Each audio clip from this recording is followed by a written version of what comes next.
Welcome back. Namibia's cabinet has approved the introduction of contactless microchip identity documents.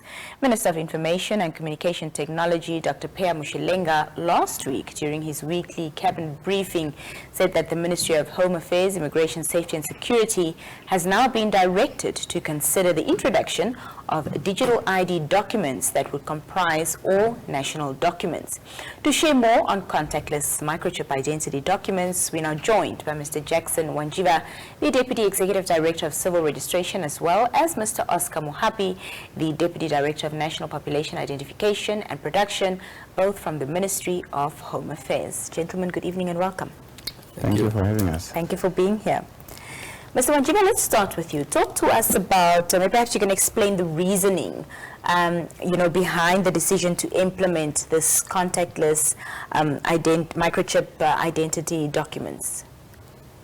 Thank you and good evening.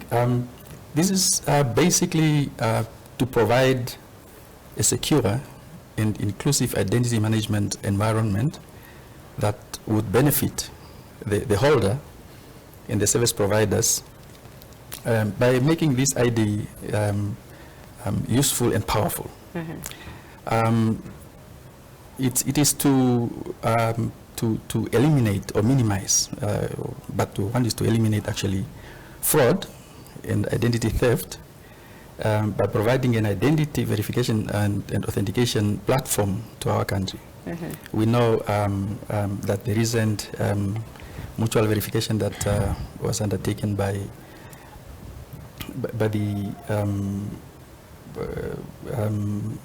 Eastern and Southern Africa anti-money laundering group, which actually led to the much Andy talked about the risk of grey listing. Mm-hmm. So these are the problems that we want to eliminate, and one way of eliminating this or trying to solve this problem is to use this ID. Mm-hmm. So we want to, for service providers, most importantly for the banks, to share data, for us to be able to share data with the banks. And the other part is for us to ensure that Namibia is legally compliant to international standards. Mm-hmm. and best practices. Mm-hmm. Mr. Mohapi, other than eliminating fraud, as Mr. Wanjiva mentioned, what benefits does contactless microchip technology bring in terms of now efficiency and convenience to the holders and of course authorities? Thank you. There are a variety of benefits. One of them is to make sure that a secure identity verification for a stakeholder that requires verification to prevent identity theft and fraud. The other one is the reduction of financial crimes, as we know, in terms of identity theft. There are a lot of financial crimes that are going on there, so we want to reduce them. And then the other one is to limit the creation of many population registers. For example, if you go to MTC, they are creating their own database. You go to NAMPOS, they are creating their own database. Mm-hmm. So we are trying to limit those ones so that they are only limited to Home Affairs only. Mm-hmm. Yes. Mr. Wanjiva, how would a system like this enhance security and reliability of the identity document? The most important one is to say it's actually very difficult, if not impossible, to forge this identity card. And the advantage also is that the verification takes place on the spot. When you present yourself to the service provider, verification can take place, and it can take place offline. Mm-hmm. So, in other words, eliminating these long queues and so on. Yeah. Mm. And what measures have been taken to ensure privacy and protection, of course, of personal data that would be stored on these, contactless microchips? Yeah, we have, there is an element of consent. The service provider will only validate once you've provided your identity, once you have presented your identity to them. And there is also a second layer of verification added to that, which is biometrics. You can, once you have provided your identity, the service provider can further go and ask you to to do to provide your fingerprints. That is a good measure of verification. And this kind of assurance and data protection is embedded in the new bill that is now with Parliament. So we are cognizant of that, and we are taking precaution. Yeah, but we are sure that it's going to be waterproof. Mr. Mohapi, can you explain how the contactless microchip technology works in terms of identity documents and how it enables that contactless verification process? Okay, let me try to explain what we mean when we say contactless. If you check on your bank card, you'll see a microchip that is visible, that you can see with your own eyes. So here what we are saying, it's going to be contactless because it's not going to be visible.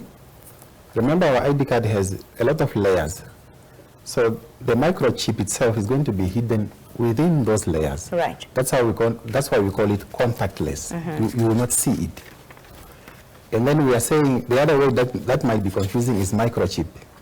Again, if you check on your bank card, there's a chip. So this is the chip that we are talking about. So on the chip, we are going to store your personal information as well as your fingerprints. So if you go to the bank, you present your card.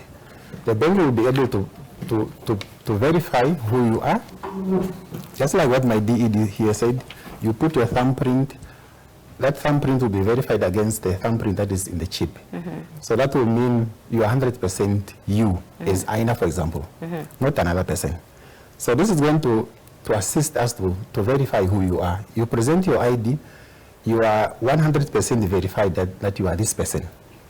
So, in other words, no one else will present an ID and pretend to be another person, but will positively identify who you are. Yeah.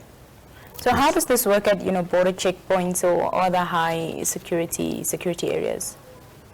At the border post, it will still remain the same. For example, we have an agreement with Botswana. We travel with an ID. The arrangement will still remain the same because we have an agreement with Botswana. With other countries, we will still use your passport. So the arrangement will still be the same. You will not be able to travel with an ID, for example, going to South Africa or going to Zambia or going to Angola. You still use your passport. You are only going to use your ID when you go to Botswana. So the arrangement within SADC is just between Namibia and Botswana, just the two countries for now. All right. Yes. Mr. Wanjiva, you mentioned that there might be additional features to this, such as the biometric aspect. What else? Will there be digital signatures? Yes. What will happen is the personal information will be stored on that chip, and the biometric data. We will keep on upgrading as need arise. While taking cognizance of the data protection obligation that we have. So it will basically be an ongoing process to keep up with the times. So yeah, it will be open to new as new providers come. Yeah. The needs the chip would be able to accommodate. Yeah, and of course this is something new for Namibia, so Namibians will have a lot of questions, and when they hear contactless biochips and what they'll think, government wants to implant something within us. So I'm sure there's going to be lots of campaigns, isn't it, Mr. Mohapi, to educate Namibians on what exactly this process will entail and what it means, and to ensure them that it's going to safeguard their data. Yes, we'll be sharing information from time to time with the public, just to educate them. What do we mean when we say contactless? What are the benefits? And what is a microchip? We also go out there on information campaign, make sure that everyone is on board, everyone understands what we mean when we say contactless, when we say microchip. So we'll conduct some extensive information campaign so that we are all aware as to what is it that we are talking about, this ID? What does it mean for me? And then on top of that, we have been having some engagements with our stakeholders way back since 2015, when we requested the World Bank, for example, to do an assessment on a country's readiness to move on to EIDs.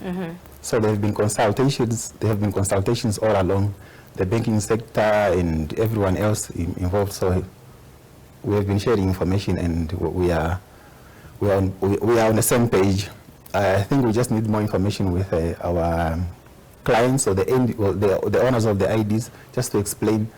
It's not about monitoring your movement or any other things. No, it's all about to identify who you are. Remember, you need to be identified 100% that you are who you are, not another person. We are also trying to avoid the issue of identity theft. For example, me pretending to be Jackson here, I go to his bank account and then I access. That's what we are preventing. We want me, Oscar, only to have access to my bank account, not me to have an access to Jackson's account, for example. No. Yeah, so we are going to share information. We have a lot we need to inform the public. Public needs to come on board so that they understand. And then we do away with the misconception of the government is trying to monitor my movements, which is not true. Yeah. Yes. On that note, Mr. Wanjiva, how long before we see this initiative become a reality? There are still many processes to follow. We still need a lot of consultations to do. But the green light given per cabinet, it's for us. It's like we have started.